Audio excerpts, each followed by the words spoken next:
back to Circuit the World. My name's Alice and today we're reviewing Last Christmas, a film directed by Paul Feig and starring Emilia, Clarke and Henry Goulding. So the basic premise, for anybody who doesn't know what this film is about, Kat is working in a Christmas themed shop.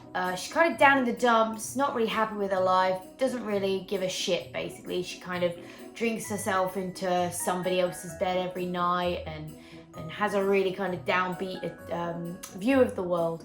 And along comes this man, Tom, who she's never met before, who kind of brings a whole new spark and life to her life.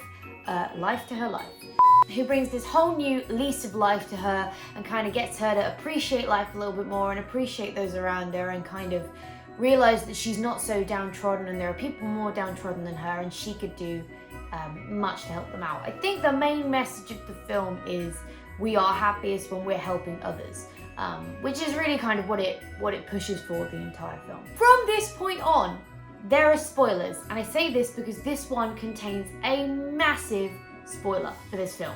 So if you have not seen it and you plan to go see it, please turn this off, go see it, and then come back and watch me review afterwards, because it really is a big spoiler I'm going to drop in this video. I quite liked it. I didn't love it. I thought I was going to until about 20 minutes to the end, and I'll get to that a bit later.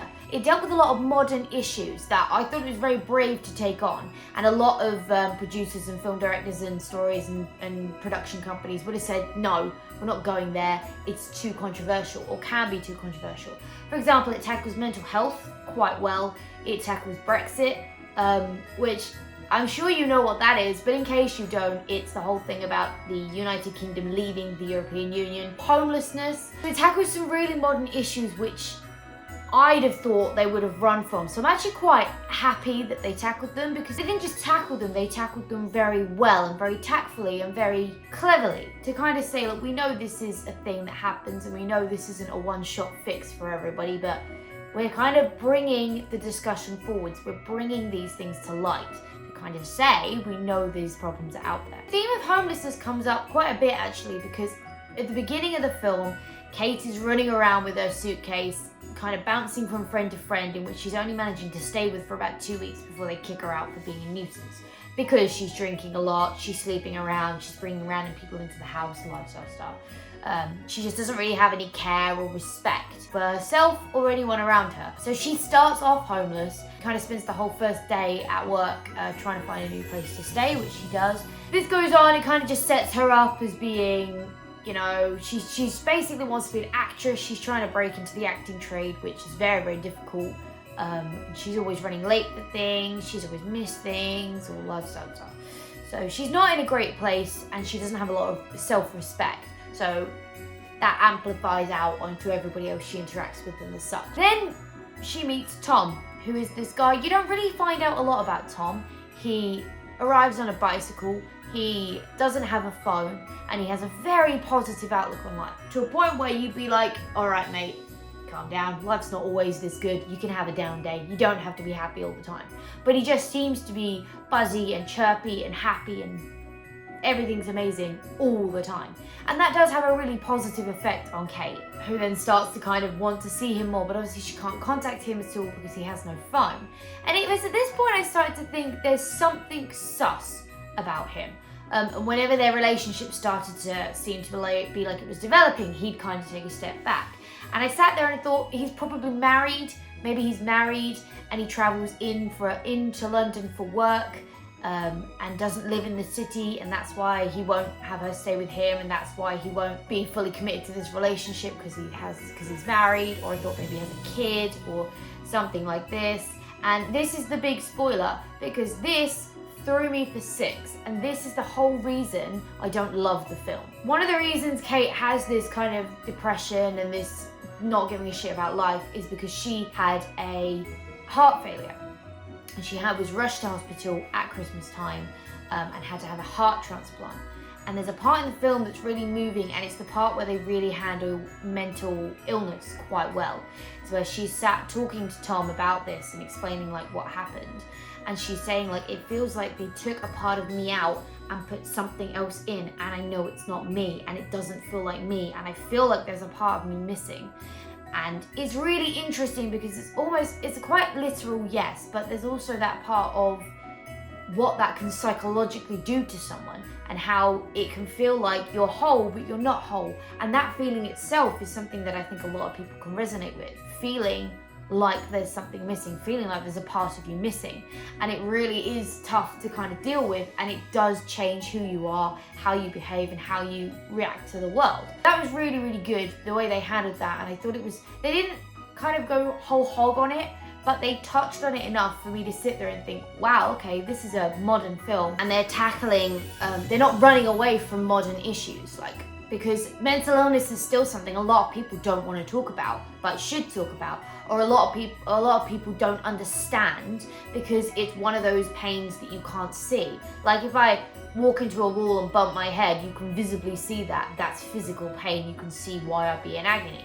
But if it's inside my head, that something's going on inside my brain that's making me feel like shit, you can't see that from an outsider.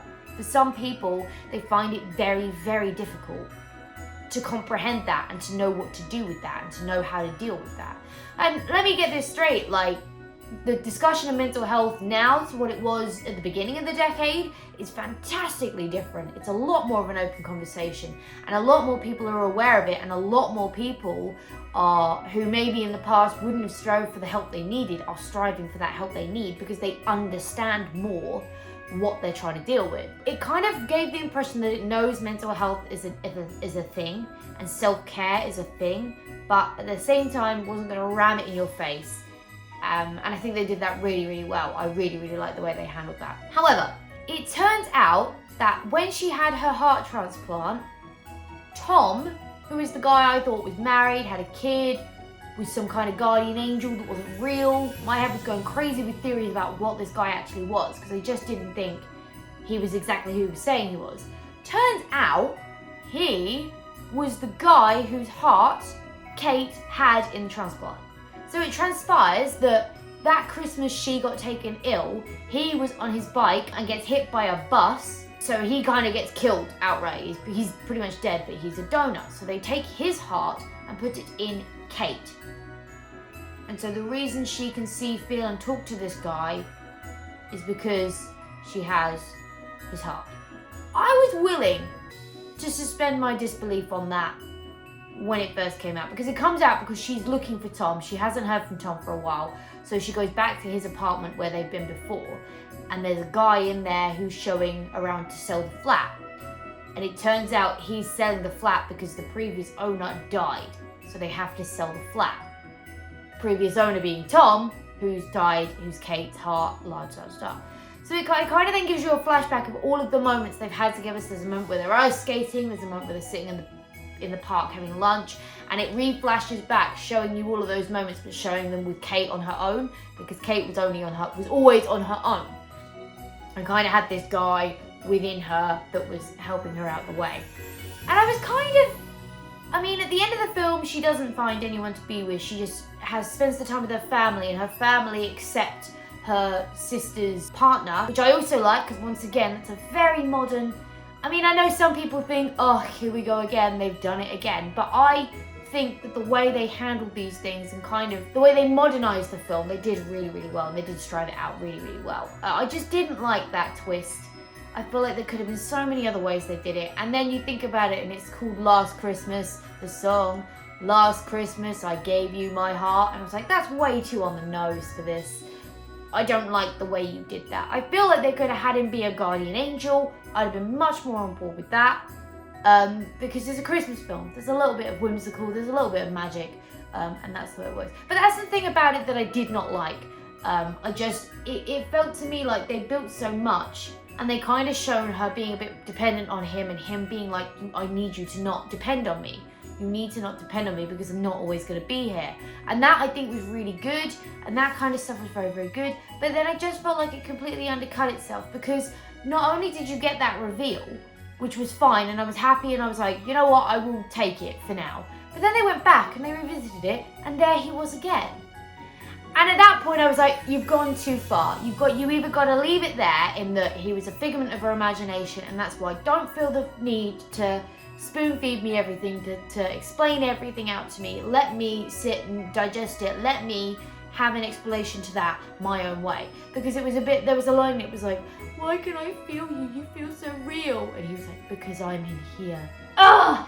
That was so cheesy and annoying. And I really liked the fact that she didn't end up with anybody in the end, because subtly it was a kind of note of, you don't need a partner to be happy, you just need happiness within yourself. I liked that resonating note, but the whole, his heart was your heart and that's why you can feel him and talk to him and pretty much try and have a relationship with him. And then there was a line like, take care of my heart, you'd have had it one way or the other. And I was like, for God's sake, we're just selling ourselves short now. And I was really, really enjoying it. I was enjoying the kind of different premise and the mystery behind Tom. And I guess what I disliked is the result of that mystery. I just feel like it was a bit, oh, well, the song says last Christmas I gave you my heart, so let's have that be exactly what happened. I was like, did the thought process go any further than the lyrics of the song? Because they use George Michael and Wham songs throughout the entire thing. One of them's her favourite song and she keeps mentioning how much she loves listening to George Michael, and that's fine. And I liked the way they were doing that.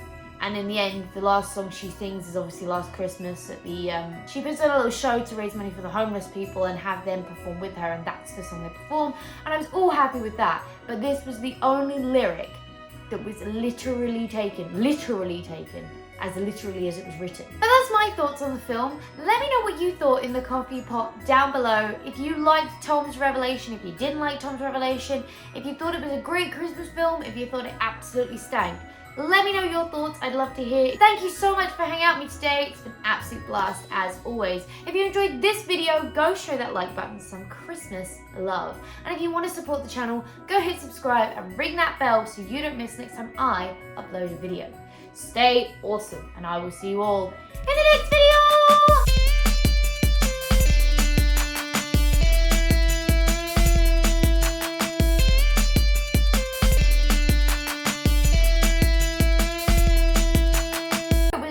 Breezy film with a pretty simple narrative. It's exactly what you want in a Christmas film. Just wish they hadn't have undercut me like that with the whole, it's Tom's heart and that's why you can feel him.